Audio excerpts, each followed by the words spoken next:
Welcome back, everyone, to another episode of the Leadership Void podcast. I'm Enrique with my co-host Vince to bring you the best in our veteran, military spouse, and first responder community. And Vince will introduce today's guest. Thanks, Enrique. Here we are again on February. Great month. But all the way from Virginia Beach, guess who we have? Nikki James Zellner. And what does she do? She talks about where content connects. She's that founder. We're going to talk a lot about that. But before we do so, Nikki, tell us a little bit about you. Sure. Well, I am a military spouse. My husband is currently U.S. Navy Reserves, but was previously active duty Navy for almost 12 years. And we landed here in Virginia Beach, and we have stayed ever since. So we love the coastal Hampton Roads community. We love having the access to DC and the East Coast, and just seasons are really great here. So we're happy to call Virginia home. We both hail from Alabama, and we have two young boys, Ronan and Owen, who are now 7 and 6 years old. So very early stages of elementary school. And, I am very well suited to being a military spouse in the sense that I grew up a sales brat. And so for those who don't know what a sales brat is, it's very much like a military brat moving around. But instead of your father or mother being in the military, they are a salesperson, and they are in charge of different regions and, really embedding themselves in the communities that they're moved to. So I feel like growing up a sales brat has made it to be an easier transition for me to be a military spouse. Amazing. Now, thank you, first of all, for your service and support of service, because I could imagine that the sales transportation, every time you have to move to a new job, is similar and in like to the veteran trajectory of every time we get a new station to go to. You mentioned, and we mentioned, where content connects. And I love what you do in storytelling, but there's a story also that has become your passion project. So tell us about both. Sure. So I was in media and marketing in the publishing industry for almost 20 years. I started while I was in high school and worked my way up through national newspaper and magazine organizations. So storytelling has kind of always been in my blood. I've done lots of elements as it relates to the journalism side, as it relates to the media and advertising side.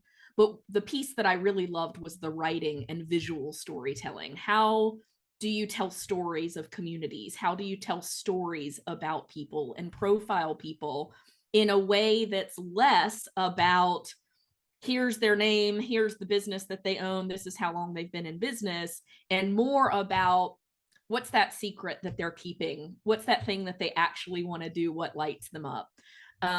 Because that's what's going to make them smile on camera, and that's what's going to make the best portrait possible, and that's what's going to be the story that people actually want to know more about. And so when I left the newspaper industry, it was after I had my first child. I was a military spouse at the time, and I really realized that I did not want to work in corporate media any longer. A lot of things were changing in corporate media. There was a lot of venture capitalism and buyouts happening. And I really had met a group of military spouses who were in business for themselves. And I started going to these coffee meetups with them. It was called Milspo Project at the time, which was one of the first military spouse entrepreneur organizations that kind of started what I think is now a very active community. And that's where I got the idea that I could be a business owner as well, even if I had kids, even if we were moving, even if I was a military spouse. And I had never thought of myself as a business owner before. I had always thought that I was going to be somebody who worked for somebody. That I would turn the light, that I would get paid from 8 to 5 and turn the lights out, and then it was their problem.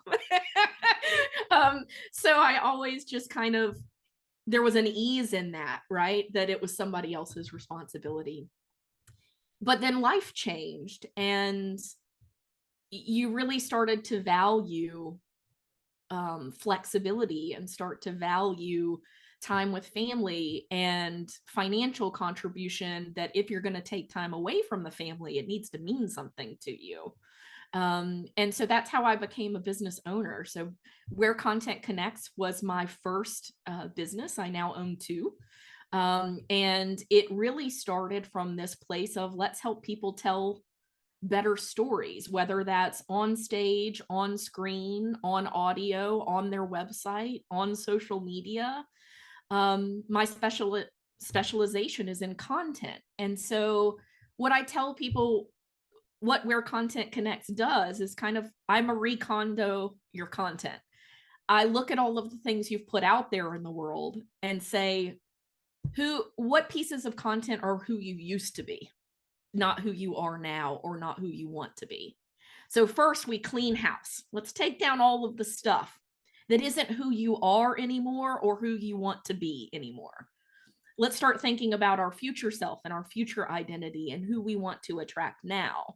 Because I think as we get so involved as business owners of chasing that next lead or doing that next project, we forget that there's still stuff out there that people are finding that we don't want to do anymore and we don't want to be known for. And so I help people first take down all of the old stuff, get rid of the clutter, stop hoarding your old content. You're not going to use it anymore. And then move into what do we need to build now? What do we have that works really well for our story and can help us paint the picture of who we are, who we serve, where we want to go? And what gaps do we have? And in those gaps is where I provide the roadmap.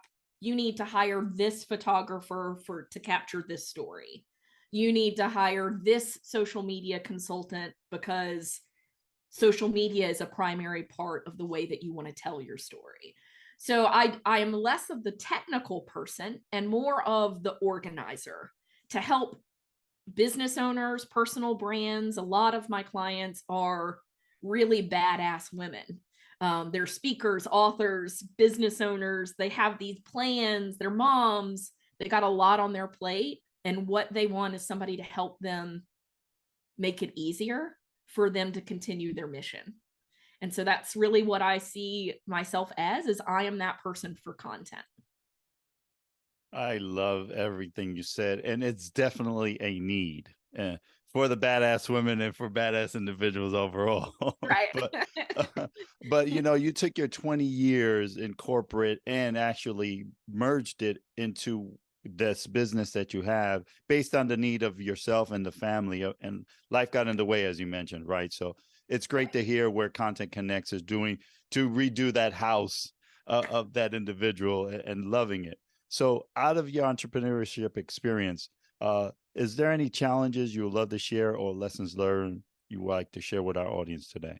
Yeah, I would say one of the biggest things that I found for myself, as well as what I see regularly for my clients, is this fear of revealing their true selves in content. That's when you really start to attract the good stuff, is when you can do that. Because when you're not being your authentic self in content, or not being your true self in content, and you're subscribing to the stock templates, the cut and paste, this is the prompt of the day, this is the trending reel. When you're doing that, you're really not standing out. People have seen it before, you know, in this world where content is kind of overwhelming. The things that are standing out are the things that are uniquely you. There are millions of podcasts out there. There are even more podcasts on leadership out there. There are lots of podcasts hosted by military veterans, entrepreneurs, businessmen, hosting military leadership-esque podcasts. What sets yours apart, right? Is it the people? Is it your story? Is it how you put it together? So I think, as you know, when I'm speaking to business owners and entrepreneurs out there, don't be afraid to share the nitty gritty of why you do what you do.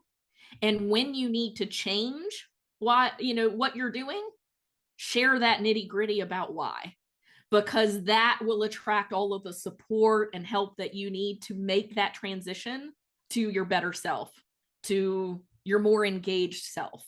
And so that's what I would share with people is don't be afraid to share those most vulnerable parts and what you need in your life that you're missing to help you get to that next place. And you can do that with content. Absolutely. And we all have unique stories that need to be told. Now, the audience may be different, right? And Right. those that you're going to attract to your story, but you are spot on, Nikki, when talking about making sure your story is current, your story is relevant, and it could take you somewhere. So I'm interested now as we talk about going somewhere, what's on the horizon for you and where content connects? So the last few years have been relatively interesting in the sense that I was trucking. I was going along with my content business. I was about to start a book. I was about to start a course. And then two things happened at once. One was obviously COVID. COVID happened. That didn't really affect me so much in the sense of my own work because I was already working remotely. I was already set up to be a virtual helper. So that didn't change my life so much, but it certainly changed the people that I was working with. But the second thing that happened is right before COVID closed down lots of things is my children were poisoned in their daycare by carbon monoxide. And when this occurred, I was clueless about how carbon monoxide worked and how it was even able to be in a daycare, much less school environment where you're caregiving children. And so I used my skill sets of journalism and investigative reporting and marketing to really look for an answer. So there started to become an opportunity in what I realized was a gap in content. The gap in content was outside of the people that made the rules, nobody knew what in the heck was protected against carbon monoxide and what wasn't. So you could be walking into your grocery store, you could be walking into your library, and you have absolutely no clue as to whether or not you were protected from this toxic gas or not.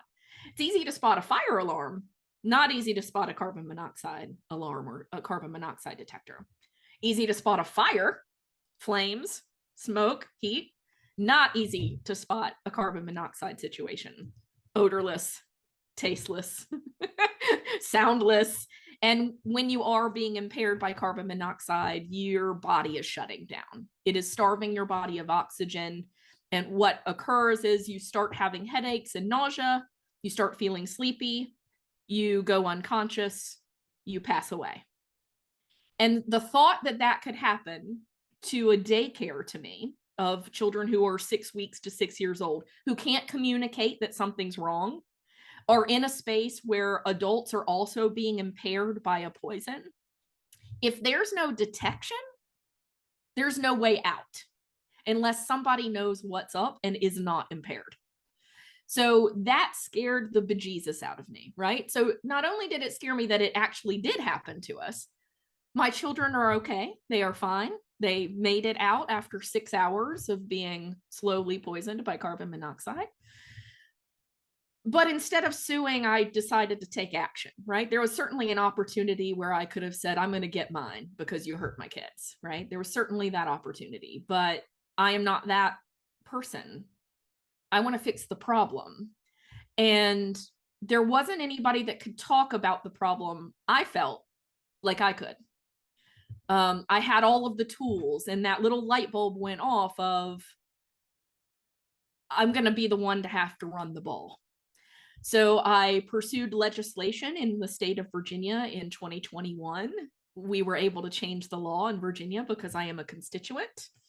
So there is now detection required in the state of Virginia for all schools and daycares, K through 12 property, any public or private property. But what I discovered during COVID is I started collecting incident data, because in order to talk to the people that make the rules, you have to speak their language.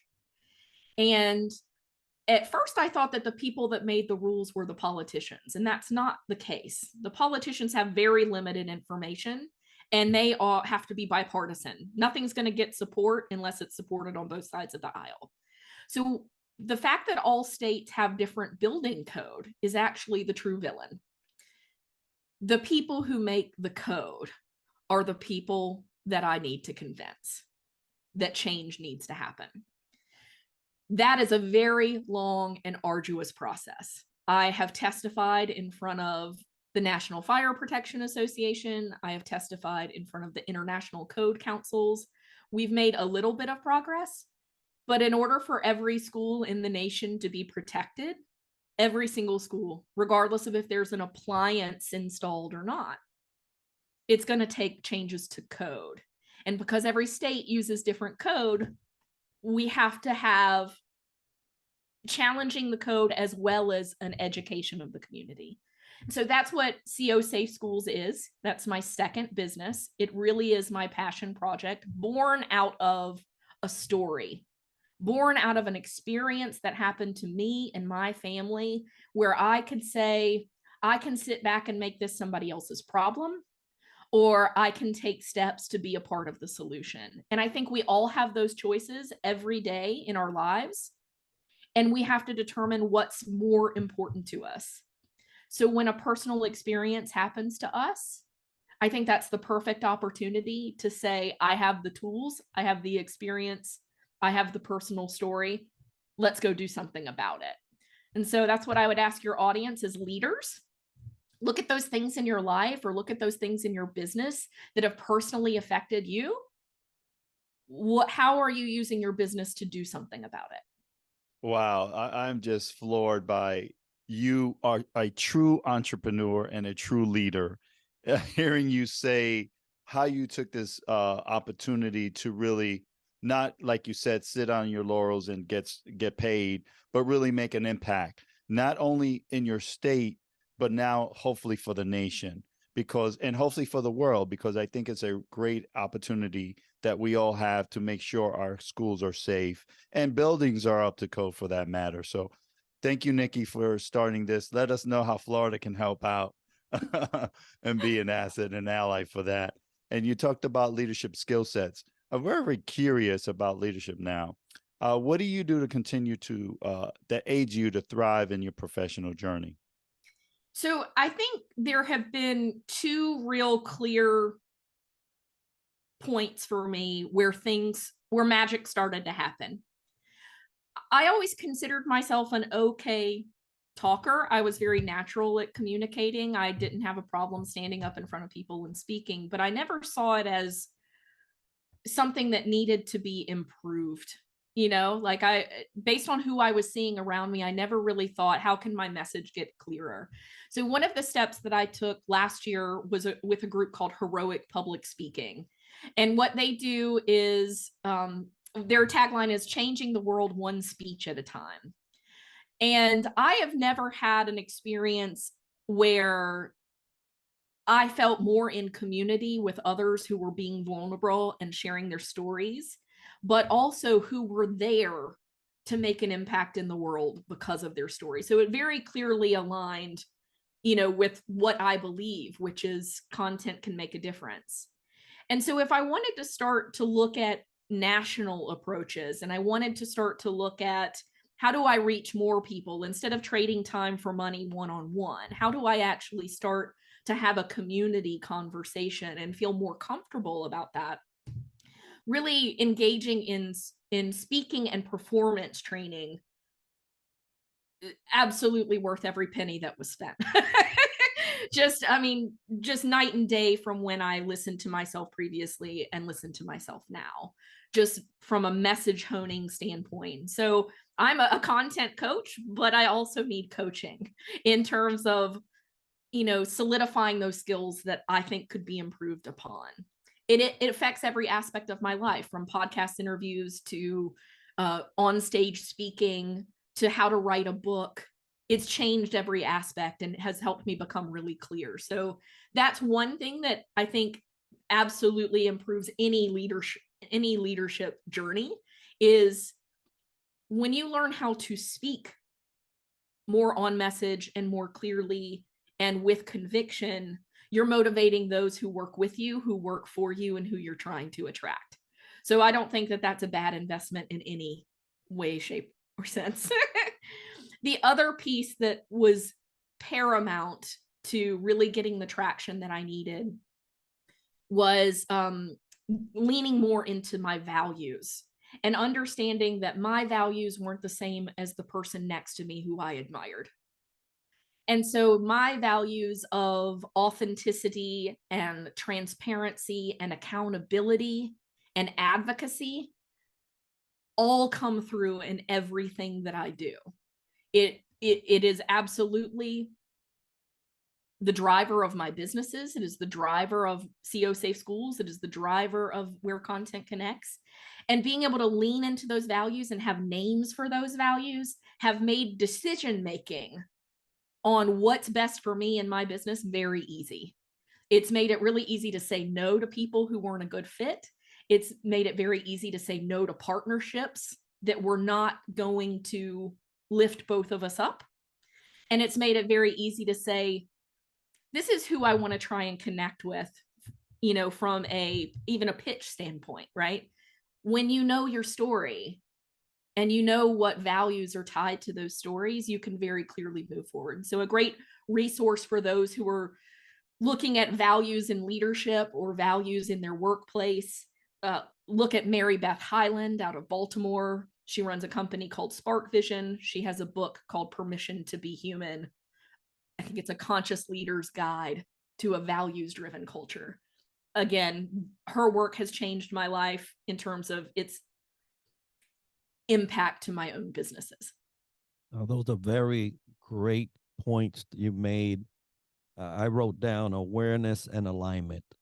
As leaders, you must be aware and you better be aligned with what you're saying, right? Because everybody else is watching you and they know whether you are or not. But so those are two great tips for leaders to gravitate to and kind of pull into their leadership journey. What other tips or advice that maybe you got while you were growing in leadership that you would like to share with an emerging leader today? I would say, in quotes, nothing is fixed and everything is possible. So when something is impossible to you, it's because you're in a fixed mindset or because you have this fixation on what something is supposed to look like. And when you let go of that and really step into growth mindset and let go of the past and look at what's possible, it may not look like what you originally had in your head, but it'll be worlds better for you. Because again, you're stepping into that alignment and you're stepping into that thing that you really want to be chasing. So, you know, I think that's what I would express to people. I think I've got a lot of variations of that as a younger leader. I think I got a lot of dream big and, you know, keep your eye on the prize. What a lot of people don't tell you is that the prize changes. So don't be so obsessed with adding this title to your business card. Don't be so obsessed with, oh, my business closed after 3 years. That business was right for you for those 3 years, but not anymore. So, you know, don't obsess over success and failure in these very fixed terms. You're going to go through seasons. Your prize is going to change. The way that you want to go after things is going to change. You know, I'm very much anti-hustle now. That's a hashtag I use, is anti-hustle, because my life has changed completely. And I'm not the hustler in that definition of hustler that I was in my 20s. I have a chronic illness. I have children. I have 2 businesses. It's not the same mentality that's going to get me to the next place. And so stepping into that alignment is going to be critical, but definitely don't lose sight of being able to pivot, being flexible, being adaptable, because really great things will come from that. It's phenomenal. A lot of great quotes there. Don't obsess for success. There is great. I love that. But, you know, it all goes down to, you know your worth, know your value, know your true self, because that will hopefully drive you to the real destination of your journey. It's to be aligned, to know your own authentic self. So all these are great. And, anti-hustle is another great one I just heard, because a lot of folks, younger folks, will hustle, and seasoned folks, but you're not enjoying the fruits of your labor. Right. And let's talk about a aha moment here. Is there any memorable aha moments you'd like to share with our audience today? I mean, I think where I am now is a big aha moment for young Nikki. I came from kind of a turbulent household growing up. I came from rural Alabama. So many of the people that I grew up with are still in the exact same place, in the same house that they've been in their whole life, and they are loving it. And I think I knew very early on that that wasn't meant for me, that I was meant to go places. I was meant to be really curious, ask a lot of questions. So I think my aha moment is those things that people told me when I was younger. I'm different. I talk a lot. I ask too many questions, have really served me as an adult. I now get paid to drop truth bombs on people. So that whole you need to learn tact thing. Certainly I need to know when the time is right for tact and when the time is right for truth. And so I think the aha moment is use what you're given.